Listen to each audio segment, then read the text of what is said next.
show you my outfit. So I'm so happy. Kasi dumating na yung pinaayos na bag natin. Oh my God! Super na-excite talaga ako kasi na-amaze ako. Kasi first is, every time kasi nagta-travel ako, bumibili talaga ako ng bag na gusto ko. Gusto ko yung color at saka, alam naman, gusto tayo sa mura talaga, yung pinakamura talaga. So nung pandemic, my God, ginamit siya ng boyfriend ko. So naulanan, especially ito.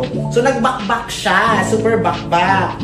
Sabi ko, ano ba, ayos pa doon, nasasayangan ako. So ito talaga, ito, coach to. So pinabili ko to sa best friend ko. Sa mother ng best friend ko nung pumunta siya ng States.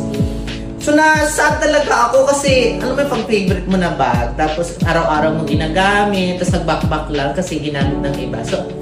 So yun, sugutin na lang kay Dr. Leather. Si Dr. Leather ang kasagutan. Tingin mo naman parang bago ulit. Dati backpack na backpack. So ni-restore nila yung bag at saka dalawa yung pinagawa ko sa kanila. Oh, bagong-bago talaga. I'm so happy today. Kaya medyo colorful yung outfit natin. At pinagawa ko rin itong Gucci na bag ko. Na inayos nila yung zipper at mukhang bago.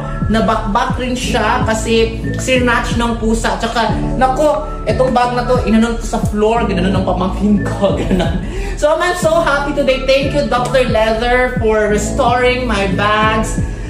You're the best among the rest. Oh my God. Kaya, super happy lang ako today. Bye!